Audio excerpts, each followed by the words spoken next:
Hey everyone, it's Dr. Ramani. So ego. Let's talk ego, right? Because ego is bad, right? Is all ego bad ego? Not necessarily. As we have already talked about on this channel, I've not always been a big fan of the term healthy narcissism. When people use it, I know where people are going with it. There's even the meaningful distinction between pathological narcissism and healthy narcissism. But when we look at the building blocks of narcissism, entitlement, arrogance, variable empathy, I struggle to figure out what the healthier version of those things could look like. So I don't like the term, but I do understand what people mean when they use it. When we debate healthy narcissism versus unhealthy narcissism, we miss a much bigger point and a bigger word, which is ego. I'm not going to get into a history of the term and the differing definitions out there. I've already bored generations of undergraduates with that. But ego, if we distill it down to its essence, is a sense of self. A healthy ego is knowing who you are, being able to advocate for yourself, sometimes putting yourself first, but also knowing yourself well enough to be able to be present with others and understand that they may hold a different point of view and perspective than you. At times, people with a healthy ego could look selfish. For example, putting themselves first at times, but not all the time, and communicating about that in a manner that accounts for the feelings of others. But ego has a bad reputation. When we hear the word ego, we go right to egotistical or egocentric. Ego is sometimes read to mean selfish, rather than ego meaning self. A truly narcissistic person has a distorted ego. They actually are not aware of who they are. Their ego is in the service of getting admiration and validation. In other words, their egos are in the service of supply. Their ego is also distorted because they almost have a fear of looking inward because it can be really empty in there. Their egos are chronically in their own service. That's not healthy. And the words egocentric and egotistical are not healthy. They sort of mean ego run amok. And they offset this malformed ego by engaging in grandiose behavior and grandiose attitudes, the entitlement, the arrogance. It's basically a coat of paint, a heavy spray of bad cologne that they are using to cover up what is actually a hollow, insecure, and empty sense of self. So why does this matter? We already know, like I said, that narcissism is ego run amok. Why is this important? Because fostering healthy ego matters in people who have endured narcissistic abuse and are healing from narcissistic abuse. Ego development takes a major hit if you have a narcissistic parent. The narcissistic parent, in essence, hijacks ego development, co-opting your sense of self, your separateness, your chance to learn who you are and become who you are into their service. So for most survivors, ego development can be affected with a lifetime of ego investment into, you put your ego investment into ensuring that everyone around you is okay. Lots of long-term survivors of narcissistic abuse have said, I would be okay if I know everyone around me is okay. Does that mean that you have the same distorted ego as a narcissistic person? No. It means that you have to intentionally do the work of knowing who you are, giving yourself permission for being who you are, and understanding that when you do that, that you may have a fear that you will be abandoned or devalued.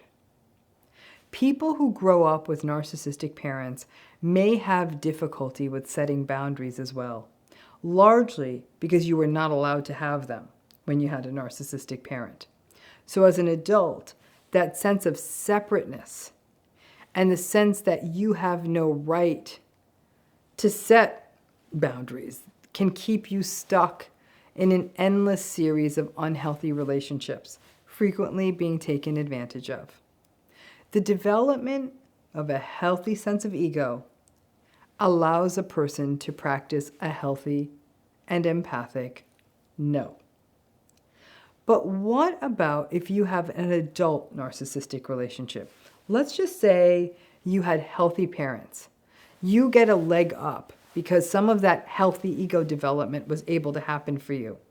But honestly, a healthy ego is still no match for a narcissistic person. We still get drawn in by the charm, the charisma, the confidence, the intelligence, the manipulation. We still get confused by their masks. In fact, many survivors have said, I walked into that relationship with a healthy ego and walked out having to restart my social and emotional development again. An adult narcissistic relationship is designed to tear you down. They knock you down so they can stand taller.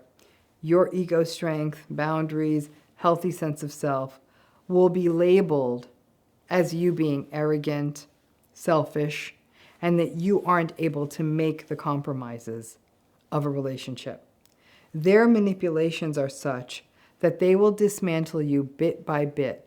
And since folks are just really now learning about how narcissism shows up in relationships, you may not have known what you were dealing with. A person with a healthy ego will listen to another person, regard what they're saying as plausible. So when they are telling you that you are being unreasonable and selfish, when you push back on their gaslighting, you may actually hold on to that for a minute. Is it ever too late to develop a healthy ego after having grown up with a narcissistic parent? Or having been through a long-term narcissistic relationship? No. You can grow a healthy ego. It won't be easy, it won't be comfortable. It means doing things that for a lifetime or a long time you were told are selfish or self-serving, such as saying no, setting a boundary, not giving in when they gaslight you, or simply not just giving them endless supply.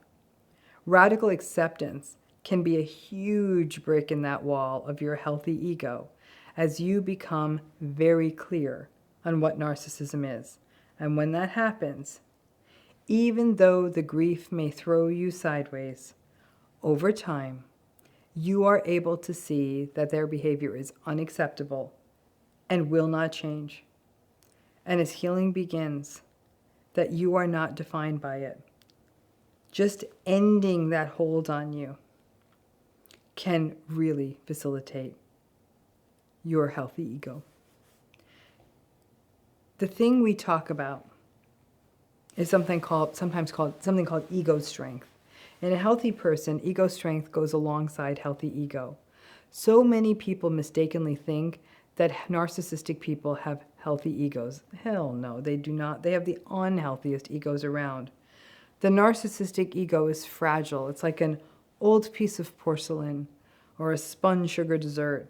It falls apart at the slightest nudge, and everything they do is an overcompensation to protect that fragile ego.